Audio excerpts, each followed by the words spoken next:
Hoje, o nosso tema é a obra do Espírito Santo.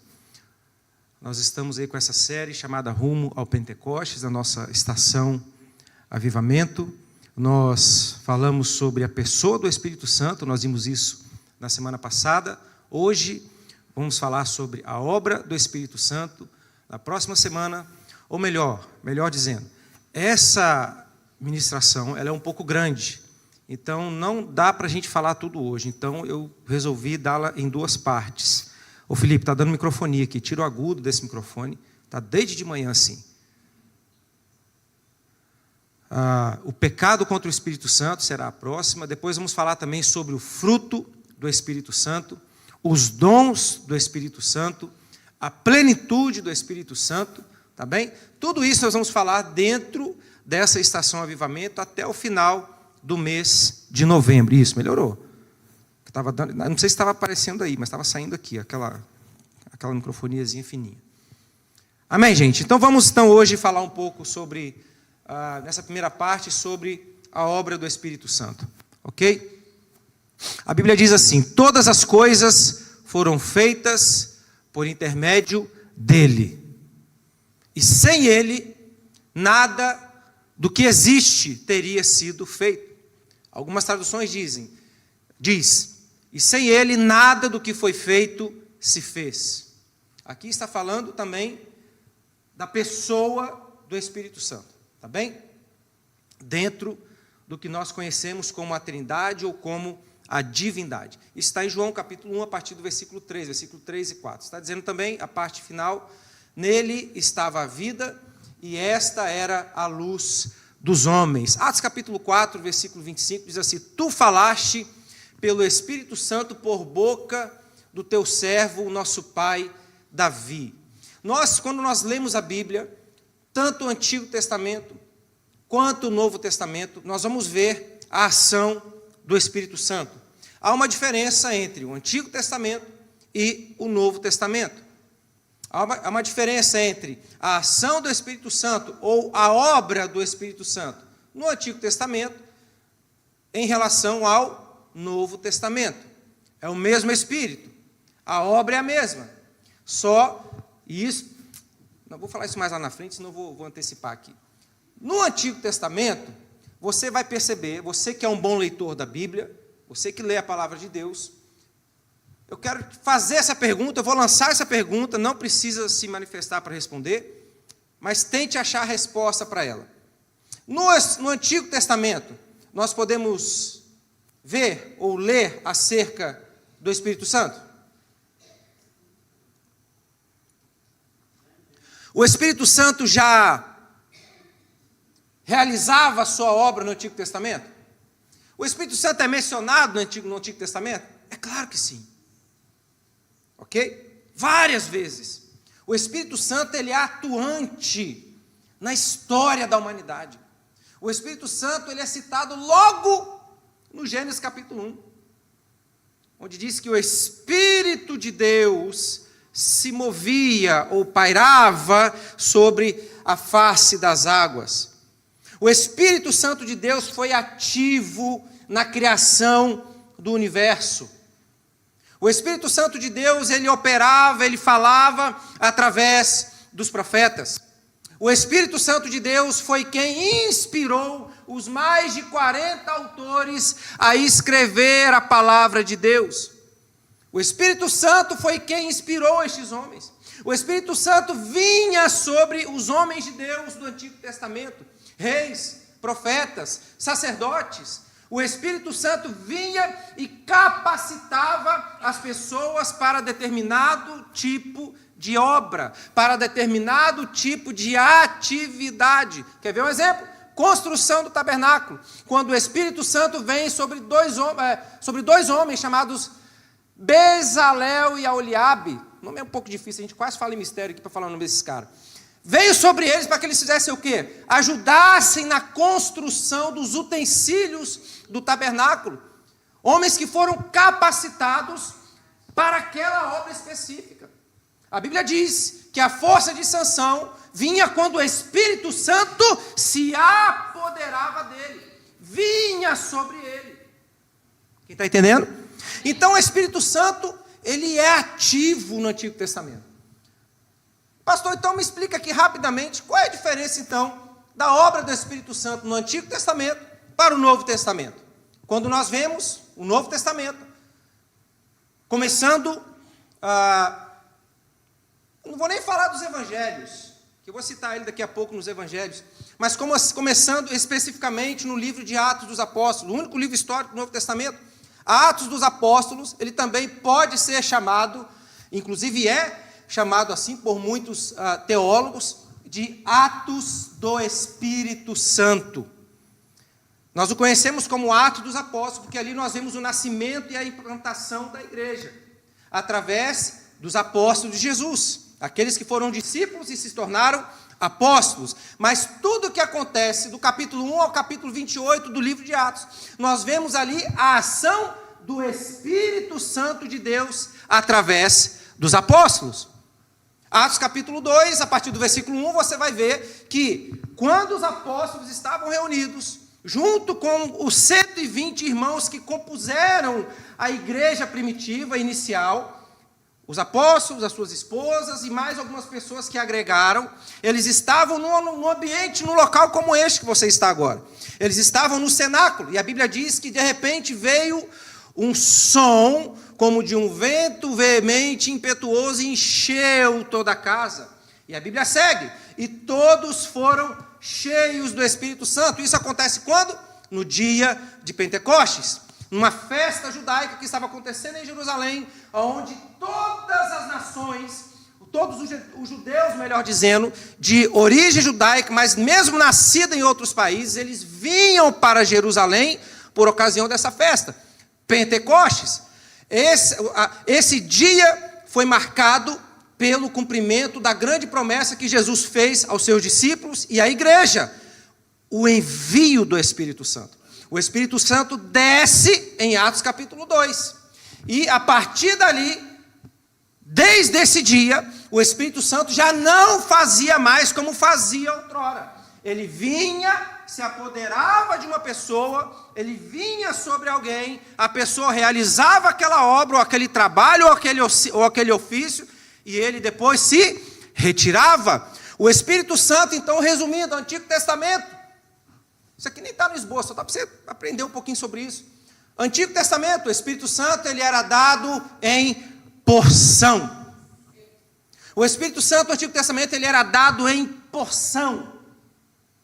Ele vinha com a sua porção e se retirava. Ele não habitava no coração do homem. Mas a partir de Atos capítulo 2, a partir do dia de Pentecostes, ele veio para habitar no coração do homem. Ele desceu e não subiu mais, ele continua conosco, ele está aqui hoje para encher você. Ele habita em você, ele vive em você. O Espírito Santo é o próprio Deus habitando dentro de nós. Homens pecadores, falhos, não merecedores disso, mas o Deus criador do universo, ele envia o seu Espírito para morar dentro do nosso coração. Mas o Espírito Santo, ele não veio para a terra, ele não veio para este mundo onde nós vivemos sem propósito. Ele não veio para aqui simplesmente para dizer, eu estou aqui. Não, ele tem um propósito, ele tem uma missão, ele tem uma função. E é sobre isso que a gente está aprendendo. Amém, gente? Vamos lá. Eu quero hoje partilhar com vocês algumas figuras. Como eu disse, nós vamos dividir essa mensagem em duas partes, porque eu não quero que os irmãos também se sintam cansados, tá bom? Eu sei que é domingo, muita gente tem que trabalhar mais cedo e tal. Então, pensando nisso, a gente vai dividir em duas partes para que seja feito de forma leve, tá bom? Mas se bem que depois a gente vai virar a noite aqui também. Estou brincando. Então, olha só, vamos conhecer, inclusive hoje, quero fazer menção aqui que o pastor Cleiton, o nosso segundo vice-presidente, esteve conosco hoje de manhã, ministrou também dentro desse tema, né? O tempo até foi pouco para ele, não foi suficiente também, tivemos pouco tempo, mas ele conseguiu trazer uma mensagem de Deus para nós, dentro daquilo que também nós vamos falar agora, tá bom? Conheça algumas figuras, tá dando para ver bem ali, gente? Conheça algumas figuras bíblicas sobre o Espírito Santo. Uma das formas como a Bíblia nos ensina sobre as verdades espirituais é por meio de comparações, metáforas, parábolas ou tipos, uma coisa chamada tipologia, tá bem? Nós, por exemplo, vemos no Antigo Testamento muitas passagens bíblicas que representam a tipologia, por exemplo, da pessoa do próprio Cristo, no Antigo Testamento. Então nós vamos ver na Bíblia parábolas, são histórias ilustrativas que Jesus, por exemplo, contava para nos mostrar e falar acerca de verdades espirituais. Era falado através das parábolas, que envolviam o contexto cultural, o contexto geográfico, a cultura do povo. Jesus falava e contava essas histórias para trazer ao coração do povo as verdades de Deus e lições espirituais para a vida do povo. Amém, gente? Quem está entendendo? Muito bem, então isso eles fazem referência a uma série de figuras terrestres. A pessoa e a obra do Espírito Santo são ilustradas nas Escrituras várias vezes, de formas simbólicas. Então nós vamos aqui partilhar algumas hoje. Você que estava de manhã, você ouviu, tá bem? Mas vai ouvir novamente. É bom que vai fixar mais na sua mente e no seu coração. Vamos partilhar aqui, se o tempo nos permitir, 5 elementos bíblicos. Põe esse aqui no 20, por favor, Wellington, por favor. Põe esse aqui no 20. Vamos ver, eu estou suando já. 5 elementos bíblicos que nos revelam a obra e a pessoa do Espírito Santo na sua vida e também no mundo. 5 elementos que representam o Espírito Santo na Bíblia. Eu posso partilhar depois todos esses slides aqui com você, se você quiser, tá bem? Depois para você poder estudar, poder apontar com calma, ok? Então vamos ver 5 elementos. Está vendo esses 5 desenhozinhos aí? Esse primeiro, o que é? Uma pomba. O segundo, tem ali um jarro de azeite, né? O terceiro ali é como se fosse uma gota de água. O quarto ali é como se fosse uma brisa, um vento. E o quinto é ali uma chama, né, que representa também o fogo. Vamos falar sobre esses 4 elementos. Então temos aí o desenho dessa pombinha, que é uma coisa mais linda, né, gente? É muito fofinha, não é? A pomba é algo muito belo, algo que Deus criou. E na Bíblia também nós vemos a pomba como uma representatividade da pessoa do Espírito Santo. Vamos para a Bíblia. João capítulo 1, versículo 32. Evangelho de João capítulo 1, a partir do versículo 32, o Espírito Santo ele é representado como uma pomba. Diga, ele é representado. Vamos lá, gente. Ele é representado como uma pomba. Está escrito assim: então João deu o seguinte testemunho: eu vi o Espírito Santo descer dos céus como pomba e permanecer sobre ele. Você sabe que contexto é esse aqui?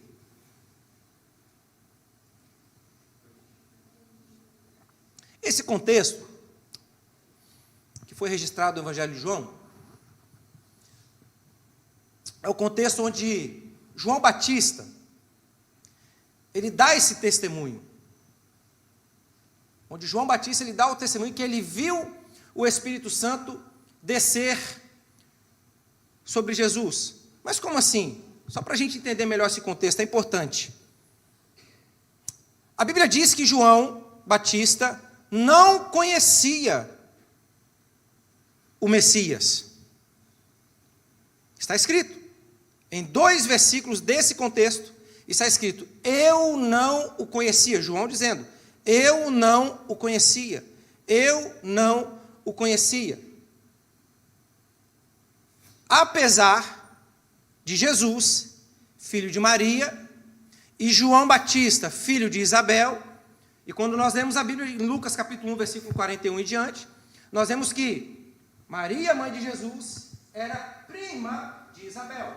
Ou seja, João Batista, filho de Isabel e Zacarias, e Jesus, filho de Maria e José, eram primos de 2º grau. Apesar de haver aqui um grau parentesco, a Bíblia diz que João não o conhecia. Como ele saberia que Jesus, o seu primo de segundo grau, era o Messias prometido? Como que ele ia saber? Deixa eu abrir aqui.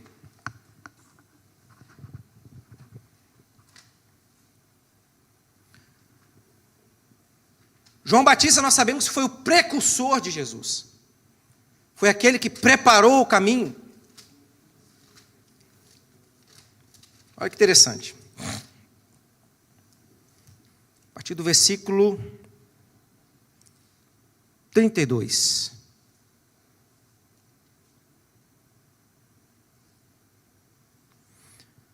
Vou ler aqui a partir do versículo 29. Olha o que está escrito. No dia seguinte, João vê Jesus vindo até ele. E ele diz: eis o Cordeiro de Deus que tira o pecado do mundo. Este é aquele de quem eu disse: depois de mim vem um homem que é superior a mim, pois ele era antes de mim, e eu não o conhecia. Versículo 31. Mas para que ele fosse revelado a Israel, por isso vim batizando com água. Aí vem o versículo 32, que é esse que nós lemos. João deu testemunho, dizendo: eu vi o Espírito descer do céu como uma pomba, e permaneceu sobre ele. Versículo 33. E eu não o conhecia, mais uma vez.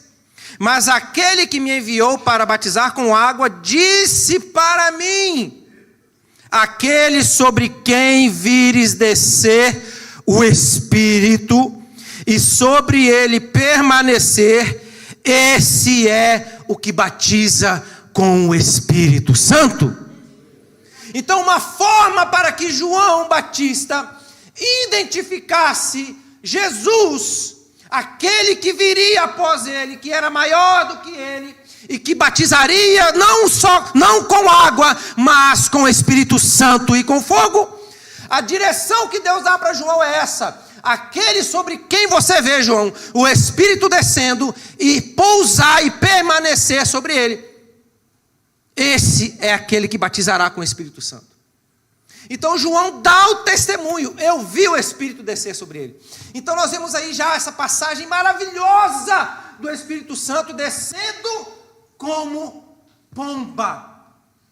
Eu fico imaginando João, eu sou meio doido, eu leio esse texto falando: o que João viu? Como foi essa experiência para ele? Será que ele não achou que era coisa da cabeça dele, ver uma pomba? Uma pomba, não, mas ele teve a certeza de que aquela pomba representava o próprio Espírito de Deus descendo e permanecendo sobre Jesus, descendo como pomba. Depois nós vamos ver também quando Jesus é batizado por João Batista. Apesar de João dizer: não, mas eu não posso, não mereço, eu é que tenho que ser batizado por você. Ele diz: não, mas é necessário que isso aconteça para que se cumpram as Escrituras. João batiza. Quando Jesus emerge das águas, a Bíblia diz, novamente, que o Espírito Santo desceu sobre ele como uma pomba. E naquele momento ouviu-se uma voz do alto que dizia: este é o meu Filho amado, em quem eu tenho alegria, em quem eu me comprazo. Este é o meu Filho amado, em quem eu tenho prazer. Mas algo que antecedeu a esta fala do próprio Deus foi o Espírito Santo descer sobre Jesus. Quem tem o Espírito de Deus. Você vai repetir isso comigo. Estão aqui? Estão aqui, gente? Repita: quem tem o Espírito de Deus, alegra o coração de Deus. Mais uma vez: quem tem o Espírito de Deus, alegra o coração de Deus. Quem pode aplaudir o Senhor por isso? Então, em João capítulo 1, versículo 32, deixa eu correr, senão, meu Deus. Nem a introdução ainda, irmão. Vamos lá. Então, em João capítulo 1, versículo 32, nós encontramos o Espírito Santo tomando a forma de pomba.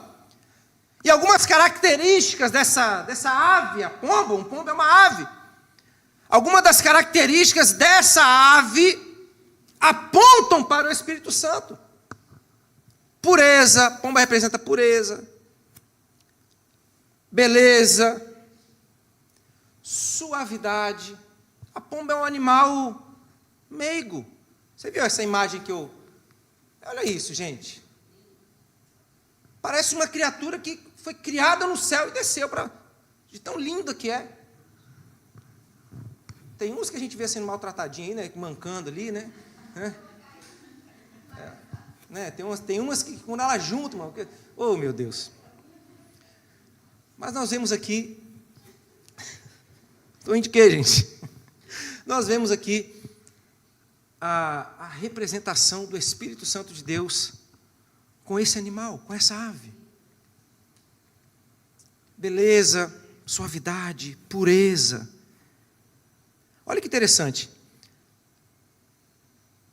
A pomba, ela também é uma ave facilmente incomodada. Quem aqui já conseguiu pegar um pombo da mão, ver um pombo e pegar? É difícil. Eu já consegui. Mas você tem que seduzir ele ali, jogar uma pipoquinha, alguma coisa você tem que fazer para você conseguir. Mesmo assim, você tem que ser rápido, senão ela vai fugir de você. Né? É um animal que ela é facilmente incomodado. E isso também nos remete ao fato de que nós podemos também, não propriamente incomodar, mas entristecer o Espírito Santo de Deus. Se nós agirmos de forma sábia, espiritual e inteligente, nós facilmente podemos entristecer o Espírito Santo de Deus. Paulo, escrevendo na igreja de Éfeso, disse assim: não entristeçais o Espírito de Deus. Não entristeçam o Espírito Santo de Deus. A pomba também é inofensiva, calma. Mateus capítulo 10, versículo 16 diz assim: portanto, sejam astutos como as serpentes e sem malícia como a pomba. A pomba é calma. Em Gênesis capítulo 8, versículo 6 a 12, a pomba ela é solta da arca de Noé. Aqui encontramos pelo menos algumas figuras do Espírito Santo. Primeiro, a pomba, não como o corvo, recusou-se a continuar do lado de fora da arca, onde nenhum lugar limpo podia ser encontrado. O Espírito Santo só habita... Olha só, isso aqui vai doer um pouquinho. O Espírito Santo só habita, diga, o Espírito Santo só habita naqueles que são lavados pelo sangue de Cristo. Você não vê pombo em lugar sujo. A pomba que Noé soltou, ela recusou-se. Ela se recusou a pousar em algum lugar que não fosse limpo, algum lugar que pudesse ser encontrado. O Espírito Santo é da mesma forma. O Espírito Santo não habita em templos, em casa suja. A Bíblia diz que nós somos templo do Espírito, habitação de Deus.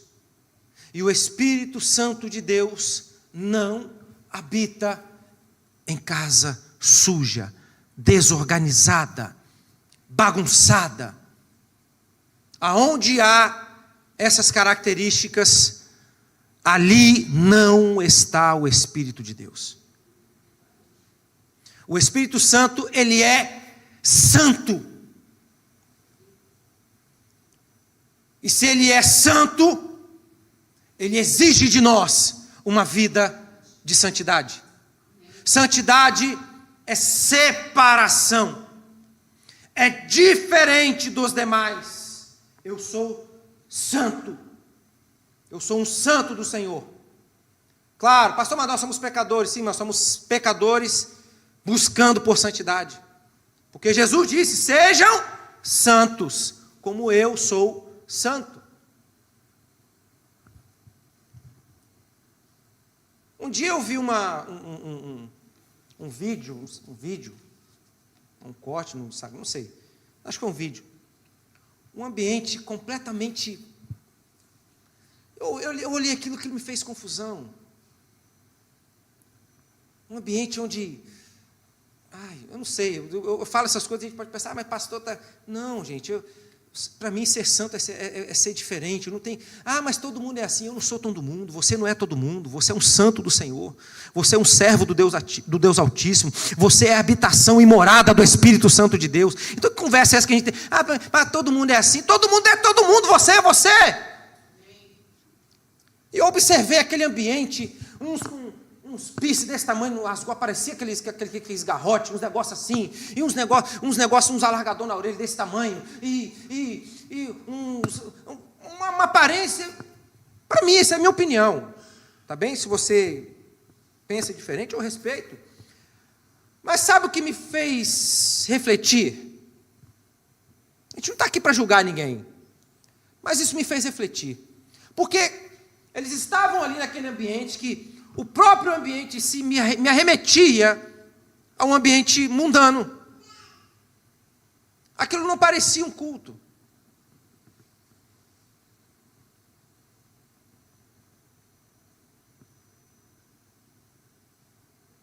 E naquele ambiente, sabe o que eles falavam? Espírito vem, enche-me. E eu falei... nem eu iria, quanto mais o Espírito Santo. As pessoas acham que estamos banalizando o fato de sermos templo do Espírito, morada do Deus Altíssimo. Porque o Espírito Santo é Deus habitando em nós. Então entenda uma coisa, a gente não tem que ser igual ao mundo. Não precisamos imitar o mundo para atrair ninguém. Não precisamos trazer ambientes profanos, iníquos, sujos, para que as pessoas possam entrar por essas portas para dentro. Se a Bíblia diz que quem convence é o Espírito Santo. A nossa missão é pregar o Evangelho. A nossa missão é falar a verdade. A nossa missão é pregar o que a Bíblia diz. Doa quem doer. Vamos ser criticados por isso, vamos ser rejeitados por isso, vamos ser deixados de lado por isso. Amigos vão começar a não frequentar mais a sua casa, colegas de trabalho já vão, quando você chegar, já vão começar, chegou o santo aí, chegou o Bíblia. Vão começar a ficar fazendo chacota, vão começar a falar que você, achando que você é melhor do que os outros. Vai acontecer de tudo. Mas você está preocupado com o que as pessoas estão pensando de você? Ou com o que Deus pensa a seu respeito? Ou com o que o Espírito Santo pensa a respeito de você?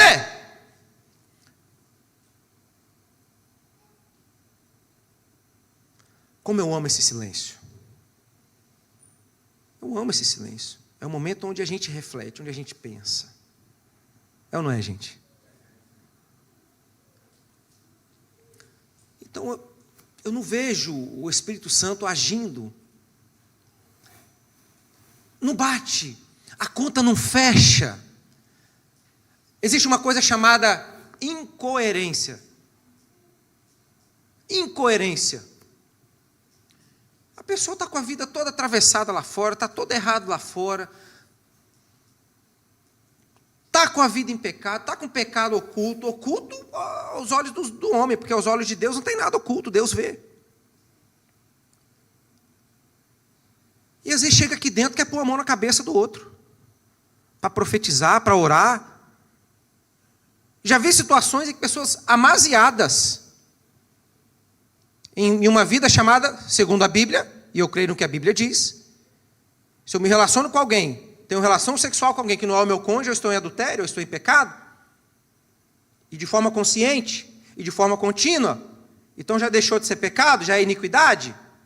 Uma pessoa iníqua, que não é casado ou que não é casada, chama você, vem cá que eu vou orar pelo seu casamento, orar pela sua vida. Aí tem me perdoe aqui a expressão, tem uns crentes bobos que ainda vai colocar a mão debaixo da cabeça desse tipo de gente. Não, mas é profeta.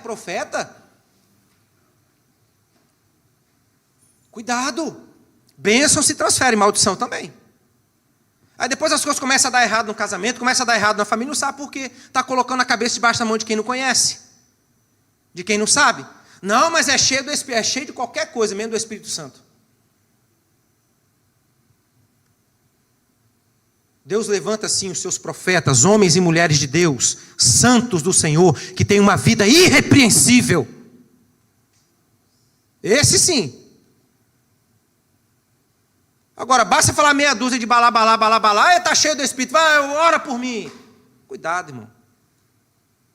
O Espírito Santo não habita em templo sujo. O Espírito Santo não mora em casa suja. Onde há pecado, não há a presença do Espírito Santo.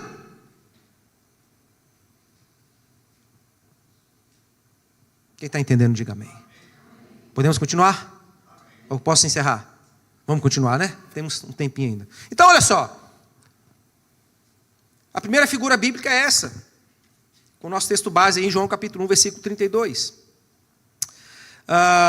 Vamos para a segunda? A segunda, olha só que bonitinho. É um jarrinho, bonitinho, né? É um jarrinho de óleo ou de azeite. Nós temos ali uma azeitona, né? É uma azeitona aquilo? É. Temos ali um jarrinho de azeite ou de óleo. O Espírito Santo, ele é apresentado também e representado por essa figura, o óleo, representando aqui a unção. Está escrito no Evangelho de Marcos, capítulo 6, versículo 3. O Espírito Santo é apresentado como óleo, que também representa e traz essa representação da unção. Marcos, capítulo 6, versículo 13. Expulsavam muitos demônios e ungiam muitos doentes com óleo e os curavam. O óleo ou o azeite de oliveira foi um artigo muito usado em toda a história do povo de Israel. Usado como comida, como remédio, como iluminação, como remédio, já falei, né? E também para a própria unção. E é uma representação do Espírito Santo, tanto no Antigo quanto no Novo. O óleo, ele representa a presença de Deus no ambiente e na pessoa. Por isso que muitas vezes quando nós chamamos enfermos para orar, nós utilizamos esse óleo aqui que representa. Tá bem? Por isso que a unção com óleo ela é representada por esse olhinho que nós oramos, consagramos, tá bem? Mas isso aqui representa a ação e a cura do Espírito de Deus na vida da pessoa, porque a Bíblia diz que é Ele que opera tudo em todos.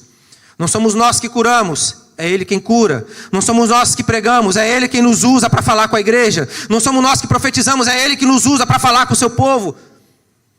Tudo vem dEle, tudo é por Ele e tudo é para Ele. Nós lemos no início, tudo que existe foi feito por intermédio dEle, e sem Ele nada do que foi feito se fez. Em Êxodo capítulo 4, lá no versículos 9 ao 11, aprendemos que o tabernáculo e os móveis do tabernáculo, lá no livro de Êxodo, os móveis eles deveriam ser ungidos com azeite. Como o tabernáculo representa, é uma figura de Cristo, uma tipologia, lembra? O tabernáculo é uma tipologia, os utensílios do tabernáculo. Acho que vou dar um estudo sobre o tabernáculo aqui. Preparar um estudo do tabernáculo para nós. O tabernáculo ele era uma figura de Cristo. Então o azeite aqui ele figurou Cristo sendo ungido pelo Espírito. Ainda em Êxodo capítulo 20, versículo 20 a 21, capítulo 27, versículos 20 e 21. Nós vemos que o interior do tabernáculo também, ele era iluminado com o óleo da oliveira. O óleo que era colocado no candelabro, sabe o que é o candelabro? Aquele candelabro, ele iluminava o interior do tabernáculo, a parte do santo, ok? Átrio, santo e santo dos santos, lugar santíssimo. A área do santo lugar, onde somente os sacerdotes, ou seja, os filhos do sumo sacerdote entravam. Eles trocavam diariamente o óleo do candelabro. Eles tinham essa tarefa de cuidar da troca do óleo, da troca dos pães da mesa da propiciação. Então eles exerciam essa função dentro da área do tabernáculo. Por isso que é importante, gente, a gente conhecer a Bíblia. Por isso que é importante a gente conhecer como Deus fazia. Nada que está escrito está ali por acaso.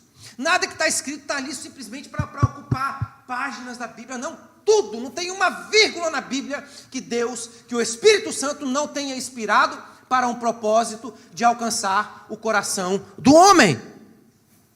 Em Levítico capítulo 14, versículos 14 a 18, nós aprendemos que, por exemplo, a purificação de uma lepra, na purificação da lepra foram usados tanto o sangue quanto o azeite. Está lá em Levítico capítulo 14, a partir do versículo 14 até o 18. Isso revela que quando alguém é convertido e curado do pecado, operam tanto o sangue de Cristo, quanto a pessoa do Espírito Santo. Você está entendendo isso aqui, gente? Então nós estamos fazendo aqui essa comparação. Por que o Espírito Santo é representado também por esse elemento, o óleo da unção? O óleo é frequentemente associado na Bíblia a curas. Em Isaías capítulo 1, versículo 6, Lucas 10, 34, Marcos 6, 12 a 13. O Espírito Santo, ele sara espiritualmente. O Espírito Santo tem poder para curar físico? Uma doença física? Ou é só espiritual? Não, cura física também. Mas o propósito maior do Espírito Santo de Deus na nossa vida é nos curar interiormente, curar o nosso espírito, curar a nossa alma, doenças espirituais. Porque a doença espiritual vai trazer como resultado doenças físicas. Por que você acha que existem doenças que a medicina não consegue explicar? Por que você acha que tem doenças que nunca se encontra a cura? O problema está no espírito e na alma das pessoas. Tem coisas que não adianta, a medicina pode avançar milhões de anos-luz. O que tem que ser curado pelo Espírito de Deus, somente o Espírito de Deus vai curar. Somente o poder de Deus vai curar. Somente a palavra de Deus vai curar. Somente o sangue de Cristo vai curar. Somente a unção do Espírito Santo pode curar.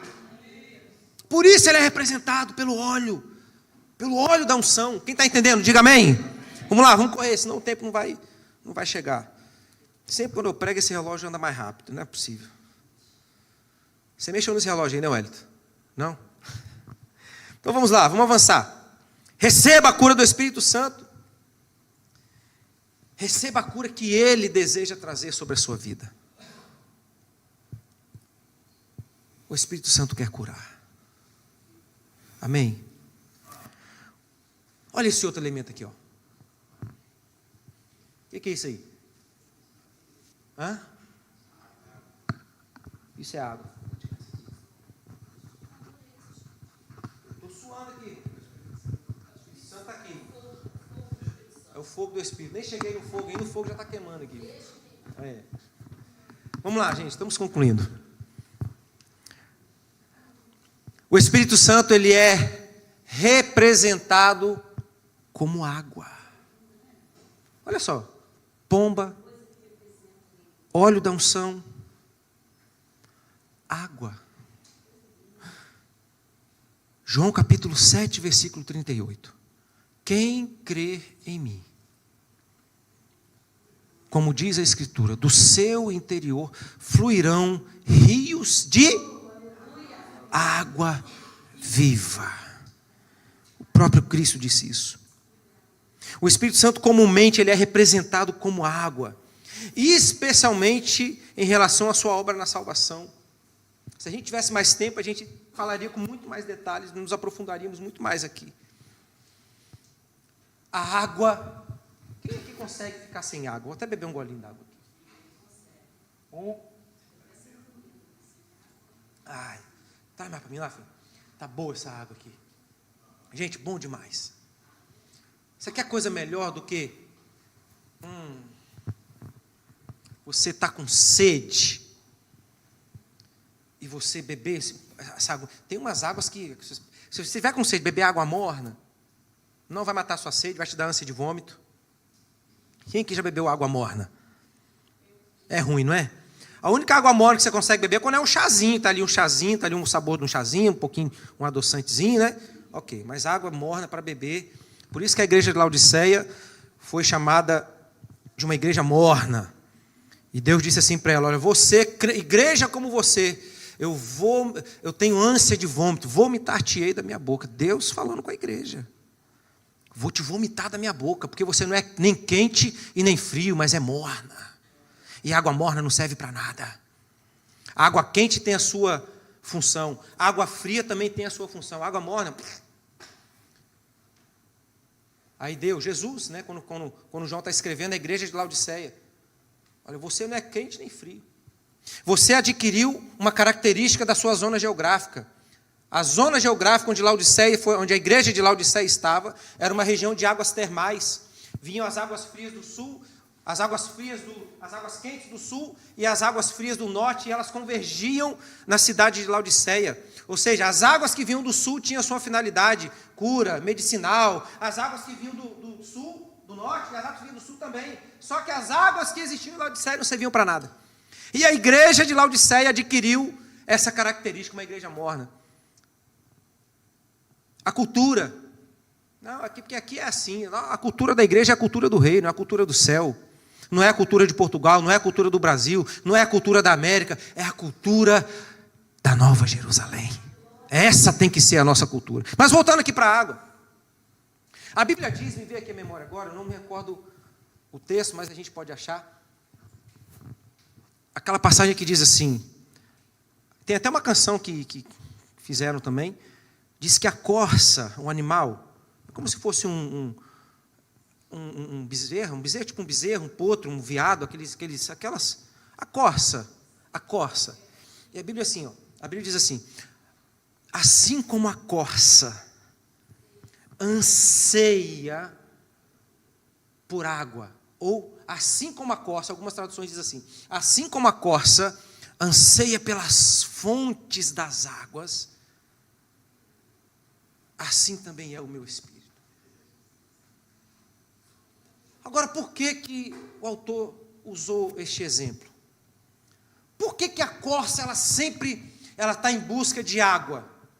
Você parou para perguntar? Vamos aprender então? Sabe por que a corça, ela sempre precisa estar... A água serve para quê no organismo? Para nos hidratar.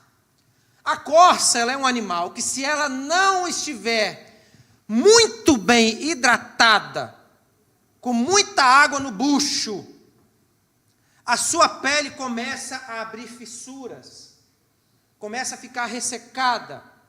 E quando a corça não bebe água, ela começa a exalar um odor.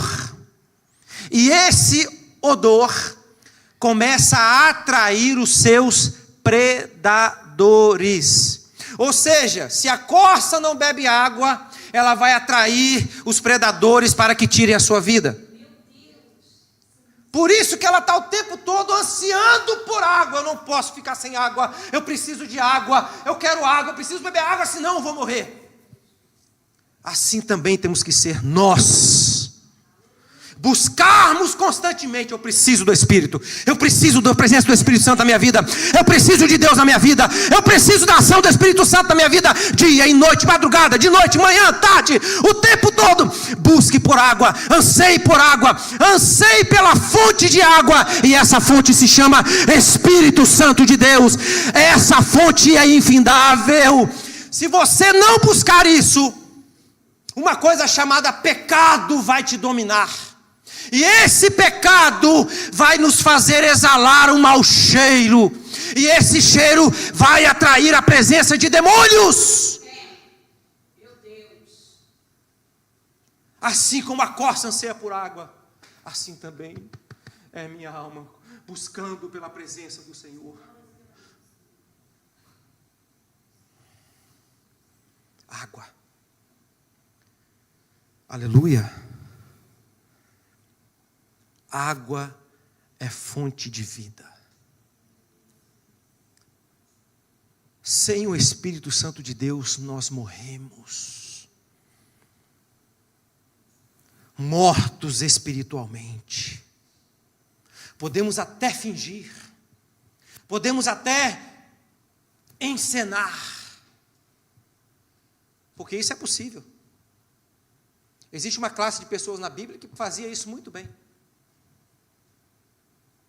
Uma classe que Jesus o chamou de raça de víboras. Sepulcros caiados. Fariseus. Bonitos por fora.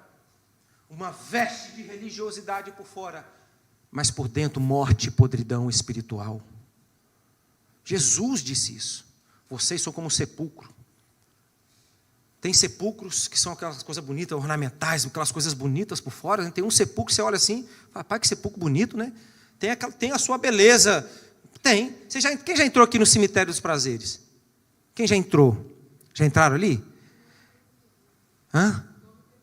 Cemitério dos prazeres, aqui, os Campos. Cemitério dos prazeres, é mesmo, né? Quem está lá dentro não sente prazer mais não, né? E nem quem manda a gente para lá sente prazer em mandar ninguém. Mas pronto, tem lá a sua razão, né? Isso aí já não sei. Um dia eu entrei ali. Vou entrar aqui. Estava trabalhando. Aí parei ali na frente, aquela entrada bonita. Falei. Isso era umas 5 da tarde, 5, 6 da tarde, finalzinho do dia. Falei, vou entrar ali dentro.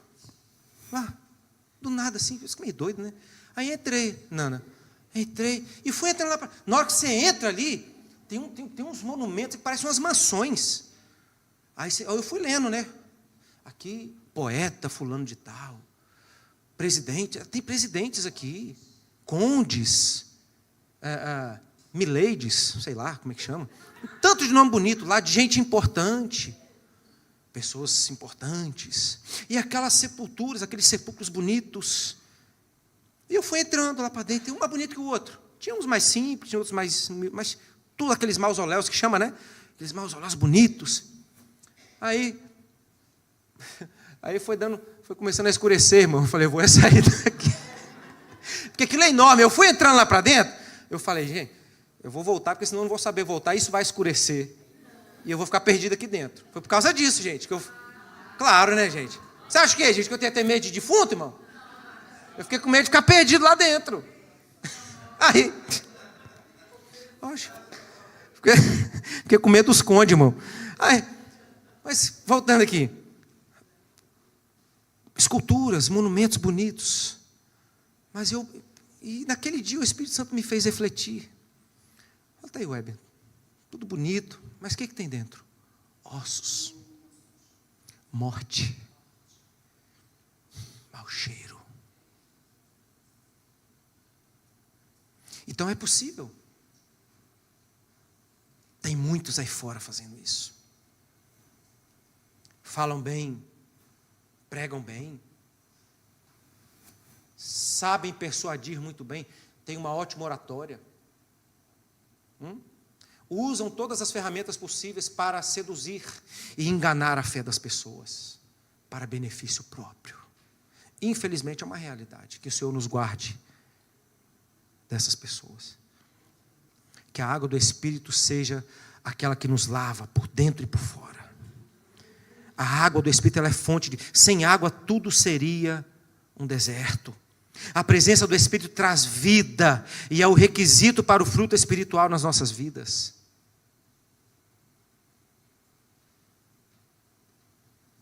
Quem está entendendo, diga amém. É necessário água para a limpeza. O Espírito Santo que limpa os nossos corações na regeneração, ele continua nos purificando diariamente e nos aproxima do nosso Pai Celestial.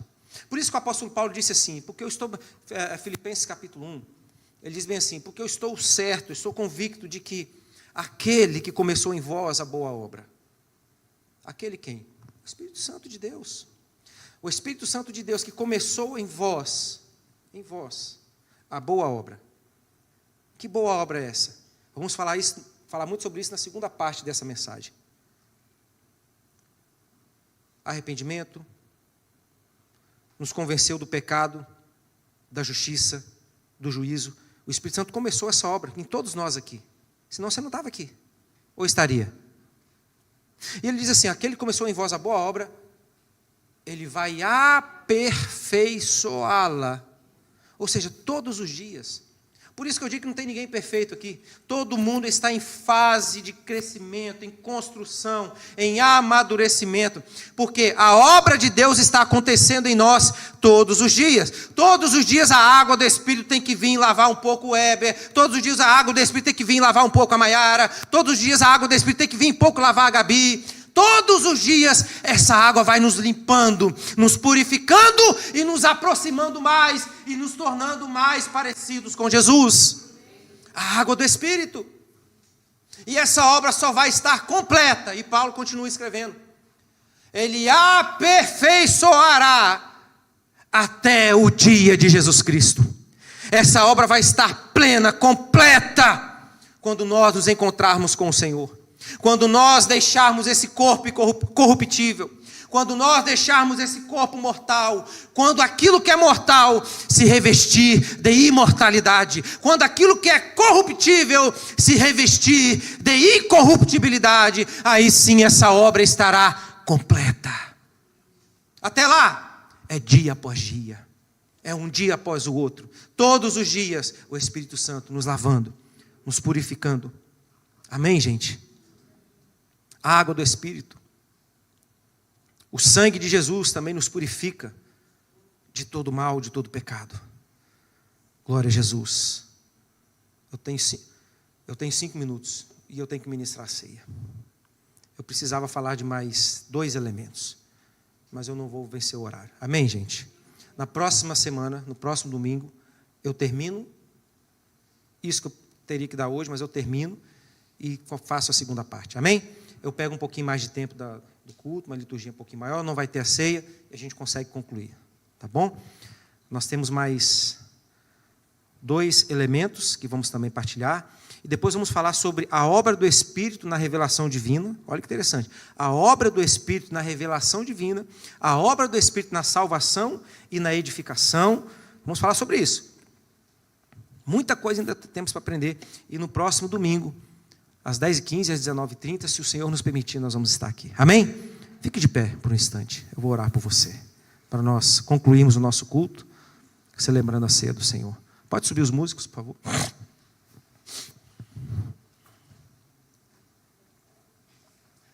Quem entendeu o que Deus falou aqui hoje?